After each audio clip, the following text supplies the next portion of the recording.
నీ అవినీతి సొమ్ము పండాలి. ఇదేనా జీవితకాలం? ఇంతేనా? ఎంత సంపాదించుకుంటావు? చివరికి సొంత చెల్లెలకు వాటా ఇవ్వాల్సి వస్తుందని సొంత చెల్లెల్ని కూడా ఇంట్లోకి వెళ్ళి బయటికి నెట్టేసినావు. ఇంతకంటే ఎవడైనా నికృష్టుడు ఉంటాడా? పాత సామెత ఒకటి ఉంది, కోతుల పంచాయతీ పిల్లి తీర్చిందని. హరీష్ రావు సంగతి మీరు అందరూ ఆలోచన చేయరు. మెదక్లో జగ్గారెడ్డిని ఫస్ట్ బయటికి తోలేండు అడ్డం వస్తాడని, విజయశాంతిని బయటికి తోలేండు, రఘునందన్ రావుని బయటికి తోలేండు. రాష్ట్రంలో దేశని చిన్నమాలయని కావచ్చు, సమరసింహారెడ్డిని కావచ్చు, ఆలయ నరేంద్రని కావచ్చు, మొన్నటి ఈటెల రాజేందర్ కావచ్చు, ఈ పార్టీని కబలించాలి అనుకుంటే కేసీఆర్ కుటుంబానికి అండగా నిలబడేటోళ్ళందరినీ సాపు పట్టుకుంటూ వచ్చిండు. అజయ్ దేవగన్తో సినిమా ఉంటుంది కాలని. కొంతమంది మిత్రులు అడవిలోకి పోయి తిరగడానికి పోయి దారి తప్పుతారు. అడవిలో నాకు అన్ని దారులు తెలుసు మీకు చూపిస్తారా అని ఒక ఆయన వస్తాడు, ఆయనే అజయ్ దేవగన్ కాల్ సినిమాలో. వాళ్ళకి దారి చూపించుకుంటూ ఒకనొకని మింగేస్తుంటాడు. వాళ్ళకి తెలియదు దయ్యం తింటుంది అనుకుంటారు. చివరికి అర్ధరాత్రి పూట బావిలో నీళ్లు తోడడానికి వచ్చినప్పుడు వీడు నేను తోడిస్తే అని వస్తాడు. తోడితే చూస్తే వీడి నీడ కనిపిస్తుంది కానీ వాడి నీడ కనిపిస్తుంది. అప్పుడు గుర్తుపడతాడు, ఓహో దయ్యం ఇది ఉందని. పక్కనే వండుకుంటూ ఒకనొకని మింగుకుంటూ పోతుంటాడు కాల్ సినిమాలో అజయ్ దేవగన్. హరీష్ రావు కూడా అదే రకంగా కేసీఆర్ పక్కన చేరి రేపు ఈ పార్టీని కబలించడానికి అడ్డం వచ్చేటోళ్ళను, కేసీఆర్కు అండగా నిలబడేటోళ్ళను ఒకరొకరిని సాఫ్ చేసుకుంటూ మొత్తం హిస్టరీ చూడండి. పోయిన వాళ్ళందరూ కేసీఆర్కు లాయల్గా ఉన్న వాళ్ళే బయటికి పోయారు. ఆలయ నరేంద్ర నుంచి మొదలు పెడితే దేశని చిన్నమలే కావచ్చు, విజయశాంతి గారు కావచ్చు, నిన్నటి మొన్నటి ఈటెల రాజేందర్ కావచ్చు, బయట వాళ్ళని అందరినీ క్లీన్ చేసిండు. ఇంట్లో కేటీఆర్ కవిత కలిసి ఉంటే తిరుగుబాటు జరిగినప్పుడు వాళ్ళిద్దరు ఒకటి ఉంటే సమస్య అవుతుందని ఇద్దరి మధ్యలో పెట్టి కవితను కూడా బయటికి దొప్పించిండు హరీష్. వీడు ఉత్త సోంబేరోడు, మీకు తెలుసు కదా. కేసీఆర్ గారు ఆరోగ్యం బాగాలేదు, వీనికి తలకాయ బాగాలేదు, ఆలోచనలు బాగాలేవు. ఇంకా హరీష్ దేవుంది ఒకటే స్టెప్, ఇంకా ఒక ఫైనల్ ఏమంటారు, ఇంకొక అడుగు ఉంది గంతే.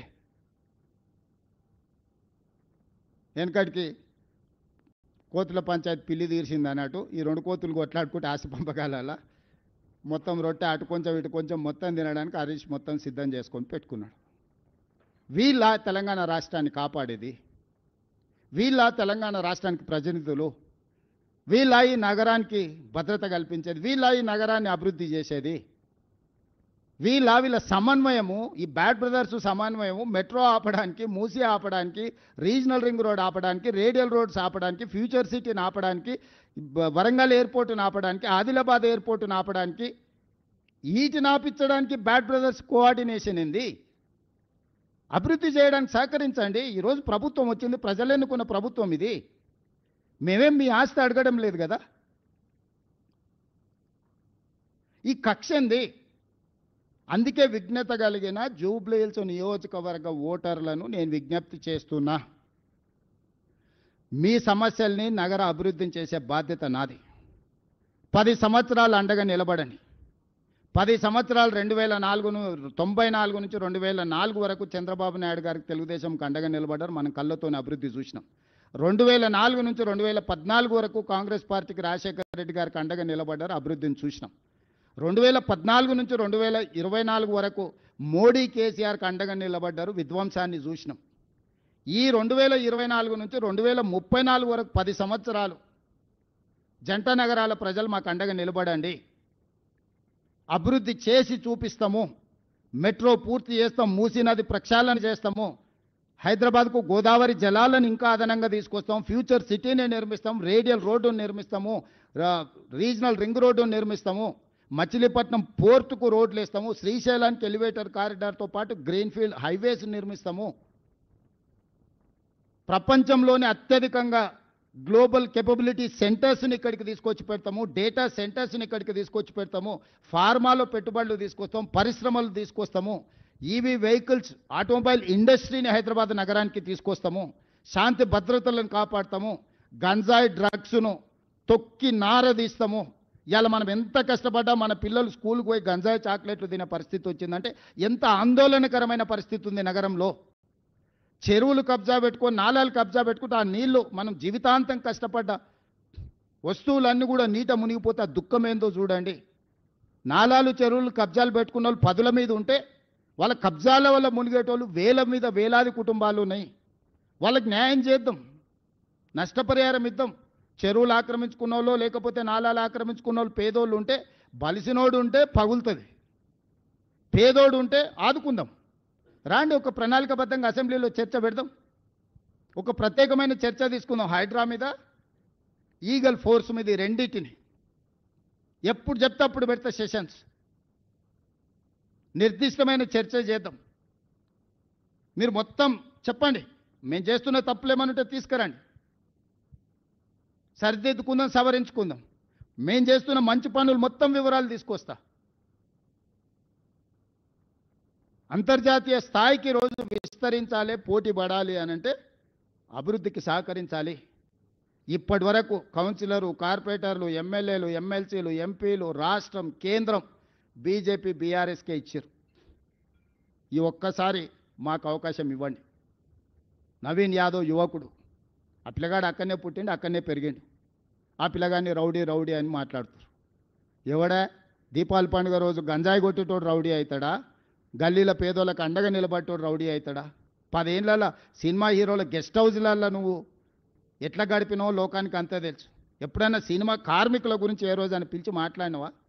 ఈరోజు మా ప్రభుత్వాలను పిలవడం, మాట్లాడడమే కాదు, లైఫ్ ఇన్సూరెన్స్, జీవిత బీమా, ఆరోగ్య బీమా, వాళ్ళ పిల్లల చదువులకు కావాల్సిన ప్రణాళికలు.